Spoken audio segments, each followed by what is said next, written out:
પ્રકાશનું કિરણ આપાત થાય એટલે શું થશે? ત્યાં અથડાઈને શું થાય? પાછું ફરશે. જોઈએ અહીંયા આ આપણી આંખ છે, અહીંથી આપાત કિરણનું અહીંયા મોકળું છે એને શું કહેવાય? આપાત કિરણ. તો કેવું ત્યાં પાછું પણ આંખ છે તમને દેખાય છે, ત્યાં પાછું ફેરવું તો અહીંયા તમે જોઈ શકો છો આ સમતલ સપાટીને દોરેલ લંબ છે, તો θ1 ને θ2 કેવા મળે છે? સરખા મળે છે. જો અહીંયા સમતલ સપાટીના અથડાઈને પાછું એ જ ખૂણે પાછું ફરે છે ને, આ જે સમતલ સપાટી છે, આ જો પ્રકાશની કિરણનું આપાત કરું છું એટલે એને આપાત કિરણ કહેવાય, અને અહીંથી અથડાઈને પાછું ફરે છે એટલે એને કહેવાય પરાવર્તિત કિરણ. જો દેખાય તમને? અને આ સમતલ સપાટીને દોરેલ લંબ, સમતલ સપાટીને દોરેલ લંબ એટલે અહીંયા તમે જોઈ શકો છો આ θ1 એટલે θi છે અને આ θr. θi એટલે આપાત કોણ ગણો. લંબ સાથે જે આપાત કિરણે જે કોણો બનાવ્યો એને આપાત કોણ કીધો, અને જે પરાવર્તિત કિરણ જે થાય છે એની સાથે લંબ સાથે જે કોણો બનાવ્યો એને પરાવર્તિત કોણ કીધો. તમને બંનેનું મૂલ્ય કેવું દેખાય છે? સરખું દેખાય છે. તો પહેલો જ નિયમ એવો બનશે કે આપાત કોણ અને પરાવર્તન કોણ કેવા મળશે? સરખા. શું બનશે? આપાત કોણ અને પરાવર્તન કોણ કેવા મળે છે? સરખા. એટલે પહેલો નિયમ આના ઉપરથી આપણે તાકી શકીએ તો કે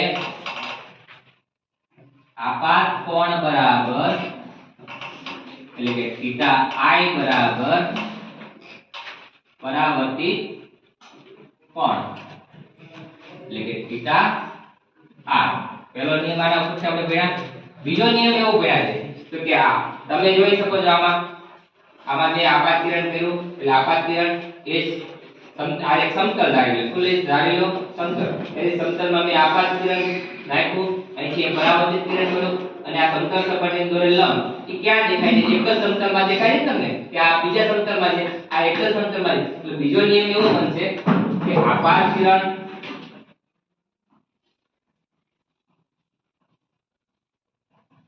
પરાવર્તિત કિરણ અને સમતલ સપાટીને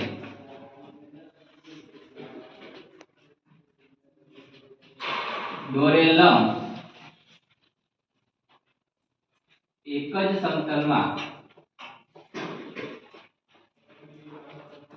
હોય છે. આ બીજો નિયમ. આપણે બે નિયમ આના છે એ આપણે આના ઉપરથી તારવ્યા. તો ફરી વખત લઈએ છીએ તો કે આ સમતલ છે એના પર એક સમતલ સપાટી છે, એના ઉપર હું એક પ્રકાશનું કિરણ આપાત કરું છું. તમે જોઈ શકો છો. તો અહીંયા આપાત કર્યું તો અહીંયા આંખ પાસે દેખાય તમને જે ખૂણે આપાત કરું એટલા જ ખૂણે બધાય આ સમતલ સપાટીને દોરેલ લંબ છે. તો અહીંયા ખૂણો મેં આપાત કિરણ મૂક્યું, અહીંયા અથડાઈને જે પાછું ફરે એને શું કહીશું આપણે? કયું કિરણ કહીશું? પરાવર્તિત કિરણ. અને આ સમતલ સપાટીને દોરેલ લંબ તો આ θi એટલે કે આપાત કોણ અને θr એટલે કે પરાવર્તિત. બંનેનું મૂલ્ય કેવું મળે છે?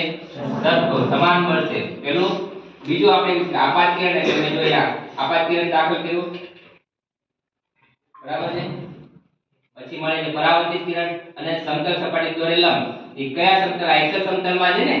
તો બીજો નિયમ એના ઉપરથી પણ આપણે આના ઉપર વિચારો કે આપાત કિરણ પરાવર્તિત કિરણ અને સમતલ સપાટીને દોરેલ લંબ ક્યાં હોય છે?